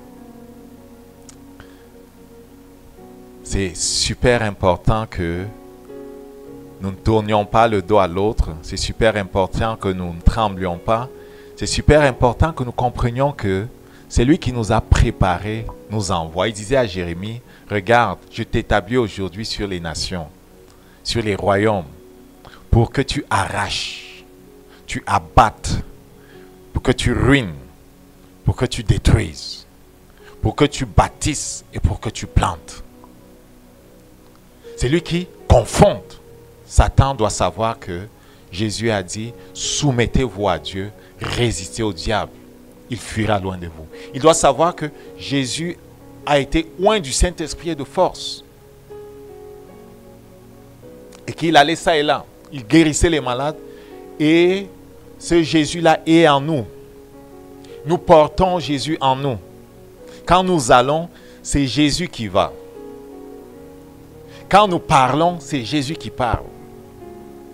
Quand nous posons la main, c'est Jésus qui pose la main. C'est ça notre mind. C'est ça notre mindset. C'est ça notre attitude. C'est Jésus qui fait en nous. Donc nous confrontons au nom de Jésus, sachant que c'est Jésus qui fait. Et David a tiré, tu sais, s'affronte pour lancer la pierre. Donc le Saint-Esprit va nous, alors que nous allons pour confronter, le Saint-Esprit va nous guider quant à l'utilisation de telle arme ou de telle arme ou de telle arme ou de telle arme pendant le combat. Nous devons être sensibles au Saint-Esprit. L'objectif c'est quoi? L'objectif c'est quoi? L'objectif c'est arracher, c'est abattre, c'est ruiner, c'est détruire. Il nous a montré les autels, il nous a montré les légalités, il nous a montré ce sur quoi l'autre s'appuie. On a jeûné, on a prié, on s'est confessé, on a relâché, on a fait tout ce qu'il fallait faire pour détruire les légalités. Maintenant, on se sert de toutes les armes d'Éphésiens 12 et les autres qui sont dans la parole de Dieu. La parole de Dieu, c'est l'arme, tu comprends? Tout ce qui est dans la parole de Dieu, on se sert de ça pour attaquer avec violence l'ennemi. On attaque avec violence l'homme fort. Dans le cas de la délivrance, il faut se concentrer sur l'homme fort. Il faut se concentrer sur celui qui est l'homme fort qui a été révélé. Parfois, ils sont plusieurs. On va se concentrer par domaine sur l'homme fort de chaque domaine. Ils travaillent par groupe. On doit dire, toi et tes racines, vous sortez. Toi et tes racines. Les racines, c'est ceux qui travaillent avec lui. Ce sont ses caporaux, c'est son équipe. Toi et tes racines, vous sortez. Toi et tes racines, vous sortez. Toi et tes racines. Impudicité et tes racines, vous sortez. Ok? Rancune et tes racines. Pas rancune. Ils sont plusieurs là. Parfois, on a parlé des groupes d'esprit. Toi et tes racines, ok? Vous sortez. Toi et tes racines, vous sortez, ok? C'est comme ça qu'on fonctionne. Et une fois qu'on a fait le nettoyage, il est important de poser de nouvelles fondations. Il dit, je t'ai établi aujourd'hui sur les nations pour que sur les nations et sur les royaumes pour que tu arraches, tu abattes, tu ruines, tu détruises. Il dit, pour que tu bâtisses et que tu plantes. Donc, après qu'on ait fait le nettoyage, il est important de bâtir. Il est important de planter. C'est pour ça qu'on parle de nouvelles fondations. Donc, quelqu'un qui a été délivré de tel esprit, de ceci et de cela, doit vraiment s'assurer que dans la parole de Dieu, il continue de trouver les éléments qui vont lui permettre de mettre en place dans sa vie les éléments qui vont être des forteresses, des digues contre les attaques de celui qui est sorti, qui n'aime pas le fait qu'il est sorti et qui voudra revenir. Tu comprends? Il faudra trouver dans la parole de Dieu ce qui va nous servir de rempart. La parole de Dieu qui est notre rempart. Il va falloir la méditer de façon axée. De façon axée. Important de comprendre qui nous sommes en lui. Qui nous sommes en lui, c'est tellement important. Qui nous sommes en lui, c'est tellement important. Et avec les détails que le Saint-Esprit va donner sur les aspects importants pour élever des remparts importants. Si le problème, c'est un problème d'ordre, comment dire ça, d'ordre de l'impudicité, d'ordre de l'alcoolisme, d'ordre de ceci et cela, les remparts ne seront pas les mêmes. Il va falloir élever des remparts en fonction de ce que c'était quoi le problème. De façon générale, c'est sûr, le fondement, c'est Christ. L'objectif, c'est d'être à l'image de Christ. Celui qui a l'image de Christ ne sera pas secoué.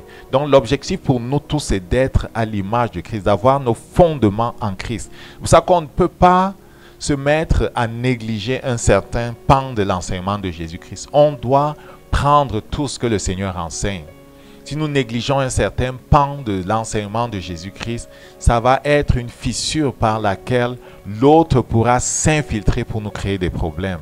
Il faut s'assurer que nous soyons complets au niveau de nos fondations, complets au niveau de notre enseignement, au niveau de ce que nous enseignons, complets au niveau de ce que nous croyons. Il va falloir chercher à être toujours complet et de renforcer ces choses. L'élévation parle de ce que on grandit dans ces choses, on grandit en lui. Et quand on grandit, le Seigneur va consolider les choses qui vont être ajoutées. Ça va être consolidé en sorte qu'on va devenir vraiment un homme puissant et fort en Jésus. Amen. On va résumer et conclure.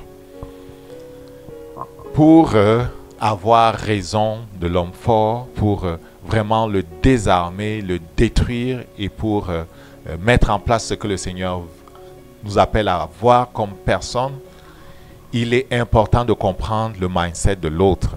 L'autre ne veut pas relâcher ses prisonniers. L'autre est là pour la destruction totale et il ne va pas se laisser faire. Okay? Mais nous savons que l'agneau de Dieu a été immolé. Nous savons que Jésus-Christ l'a dépouillé, Jésus-Christ l'a vaincu à la croix et qu'il n'a aucune chance. Le Père a rendu le jugement en notre faveur, il n'a aucune chance. Jésus-Christ est venu comme un homme, comme notre représentant, il n'a aucune chance. Nous devons savoir qui nous sommes en Jésus, nous devons comprendre quelles sont les étapes de la victoire. Les étapes de la victoire sont la préparation et le Père nous prépare continuellement, nous sommes continuellement en train d'être préparés et cet enseignement fait partie de la préparation, ok? Il va falloir trouver des moyens de la mettre en pratique, ok? Et lorsqu'on engage une bataille, ben, il y a l'identification de quelle est la racine. Jérémie 33, verset 3 dit que invoque-moi, je te répondrai, je te ferai connaître de grandes choses cachées que tu ne connais pas. Le Seigneur veut révéler les choses cachées, parfois pour qu'on puisse connaître quelles sont les choses cachées. Mais il va falloir que l'on jeûne, il va falloir que l'on prie, il va falloir qu'on cherche la face de l'Éternel. Et le Saint-Esprit va nous pousser pendant le temps de préparation à faire toutes sortes de choses. On disait pour Daniel, il était en train de jeûner, de prier, de confesser les péchés de son peuple. Il l'a fait pendant 3 semaines. Nous, on va être poussés aussi à faire la même chose. Ça se peut. Prier et jeûner peut-être pour 7 jours, peut-être pour 3 jours, peut-être pour 21 jours, peut-être pour 40 jours, pendant qu'on sera en train de se préparer, tu comprends? Il est question de se préparer, de se préparer, de se préparer, de se préparer et de confronter les choses qu'on a besoin de confronter. L'objectif, c'est désarmer l'autre, de poser les fondations et de grandir en lui. Amen. Pourquoi? Parce que après la bataille que nous remporterons, il y aura d'autres batailles. Donc, nous serons toujours en train de grandir. Et le Seigneur lève justement dans ces temps qui sont les derniers, une race que j'aime appeler des disciples de la fin des temps. Et nous rêvons de voir vraiment des hommes et des femmes se lever pour prendre leur place à la suite de Jésus, parce que nous croyons que ceux qui croient ont autorité sur les démons. Nous croyons que ce qu'il a fait, nous sommes appelés à le faire et nous allons tout donner pour saisir ce qu'il a mis à notre disposition afin de pouvoir entrer dans le ciel et l'entendre dire « Entre dans ma présence, bon et fidèle serviteur, parce que tu as fait tout ce que je t'avais appelé à faire. Tu n'as pas méprisé la table que j'avais dressée devant toi. » C'est vraiment notre cœur que chacun de nous grandisse dans ces choses-là. Oui, l'appel de chaque chrétien de régner dans son territoire et dans les places où le Seigneur l'appelle à régner. Nous avons vraiment autorité sur le diable. Amen. Mais il faut grandir en connaissance. Il faut être établi en Jésus. Il faut faire ce que le Saint-Esprit nous montre à faire. Amen. Ce n'est certainement pas exhaustif, mais c'est un bon point de départ. Un bon point de départ. Je veux dire à quiconque a besoin d'aide. Okay? À quiconque a besoin d'aide, n'hésite pas de nous contacter par email, n'hésite pas de nous contacter par téléphone. Ceux du Canada, c'est le 514-355-11-13. On va vraiment se faire un plaisir de vous accompagner, de vous aider à avoir raison de celui-là qui combat la parole de Dieu dans votre vie. Notre expérience n'est pas, si elle n'est pas ce que la parole de Dieu proclame, on ne doit pas l'accepter. Dieu n'est pas contre nous. Il veut nous révéler les clés pour la délivrance. Amen. Nous allons prier. Tu peux te mettre debout. Nous allons prier. Nous allons prier. Père, nous te bénissons parce que tu es le Dieu qui révèle les choses cachées. Tu es le Dieu qui a dit qu'il n'y a rien de ce qui est caché qui ne viendra à la lumière. Je prie que tu révèles les choses cachées dans chacune de nos vies, afin que nous sachions quelle est la prochaine étape, afin que nous sachions, Seigneur, qui est l'homme fort dans un tel domaine où nous sommes mis en difficulté, que nous comprenions quelle est la légalité, quel est l'autel qui a besoin d'être abattu, quelle est la chose qu'il convient de faire. Merci parce que tu nous prépares, Seigneur, et que tu nous as donné la victoire par Jésus-Christ. Nous te bénissons parce que nous sommes plus que vainqueurs. Amen. Père, nous n'avons pas besoin d'attendre. On l'a proclamé cette victoire au nom de Jésus. Au nom de Jésus, par la puissance du Saint-Esprit, je prends maintenant autorité sur l'homme fort dans ta vie. Homme fort, toi qui saccages la vie de mon frère, de ma soeur, je viens contre toi maintenant au nom de Jésus pour te rappeler ce qui s'est passé à la croix. L'agneau de Dieu a été immolé. Et pendant qu'il était à la croix, le Père a déposé sur lui les choses sur lesquelles tu t'appuies pour torpiller la vie de mon frère et de ma soeur. Tu n'as pas le droit. Romains 7, verset 4 proclame que pour celui qui est en Dieu, les choses anciennes sont passées. Tu n'as pas le droit. Je te commande donc maintenant de lâcher prise. Tu lâches prise. Je consume tout contrat que tu présentes comme étant le fondement juridique de ce sur quoi tu t'appuies pour torpiller, pour écraser, pour fracasser. Je torpille ce contrat-là, je le consume par le feu du Saint-Esprit. Tu n'as pas le droit. Jésus-Christ dit, tu relâches. Tu n'as pas le choix, tu relâches. Je t'expulse, toi et tes racines, de la vie de cet homme, de la vie de cette femme. Vous sortez, vous partez pour ne plus revenir au nom de Jésus. Au nom de Jésus. Père, que tes anges donnent la paix. Que tout autel qui parlait contre la vie d'un tel se taise maintenant. Autel, tu te tais. Le feu du Saint-Esprit te consume. Tu te tais. Tu n'agis plus. Au nom de Jésus. Père, merci pour la délivrance. Merci pour la guérison. Si tu as mal quelque part, mets ta main à la place. Père, merci pour la guérison. Merci pour la délivrance. Esprit d'infirmité, je te réprime. Enlève tes mains au nom de Jésus. Enlève tes mains au nom de Jésus. Tu n'as pas le droit. Je parle au cœur. Sois visité par le Saint-Esprit. Je parle au rein. Sois guéri. Je parle au foie. Sois guéri. Je parle aux intestins. Sois guéri au nom de Jésus. Je commande au cœur. Je commande au cerveau. Je commande à toute cellule de ton corps. Sois guéri au nom de Jésus. Que tout cancer disparaisse. Que ce qui n'est pas de Dieu disparaisse. Que toute semence de mort disparaisse de ton corps au nom de Jésus. Père, merci pour la délivrance. Merci pour la guérison que tu donnes. Que ton nom soit sanctifié, Jésus. Que ton nom soit sanctifié. Merci pour les os que tu touches. Merci pour le sang que tu touches. Merci pour le cartilage qui pousse. Merci pour les nerfs que tu décoinces. Merci pour l'oreille que tu ouvres. Merci pour les yeux que tu touches, Jésus. Merci pour la langue que tu touches. Merci pour la vie, Jésus. Merci pour la vie. Merci pour la délivrance. Que ton nom soit sanctifié, Seigneur. Gloire à toi, Jésus. Mort prématuré, tu n'amènes personne avant le temps. Je te réprime. Tu n'as pas le droit. Tu n'amènes personne avant le temps. Père, merci pour la vie que tu donnes. Gloire à toi, Jésus. Gloire à toi, Jésus. Lève la main, lève la main. Ce que tu n'es pas capable de faire, fais-le. Ce que tu n'es pas capable de faire, fais-le au nom de Jésus. Ce que tu n'es pas capable de faire, fais-le au nom de Jésus. Celui qui marche par la foi, celui qui croit en Jésus, ne tient pas compte de son corps. Ne tient pas compte de son âme. Il tient compte seulement de la parole de Dieu. C'est que la parole de Dieu proclame qui est la vérité. Je t'encourage donc, alors que tu lis la parole de Dieu qui dit, c'est lui par les mercitudes desquelles vous avez été guéris et les autres choses qui parlent au passé de notre délivrance, je prie que tu les saisisses et que tu loues le Seigneur. Matin, midi et soir, que tu loues le Seigneur. Alors qu'il te montre la chose déjà accomplie, que tu loues le Seigneur. Ne tiens pas compte de ton corps. Ton corps doit se soumettre. Ton corps doit se soumettre. Ton corps doit se soumettre. Ton corps doit se soumettre. Pour plusieurs, leur corps s'est déjà soumis. Père, nous te bénissons. Gloire à toi, Jésus. Gloire à toi, Jésus. Amen. Que la paix soit avec toi. Amen. Retrouve-nous dimanche. Dimanche, ça va être à partir de 10h. Nous célébrons le Seigneur. C'est heure de Montréal à partir de 10h. La louange est toujours extraordinaire, excellente. Nous pénétrons la présence de Dieu. Parfois, il nous donne la grâce de tomber dans le combat spirituel.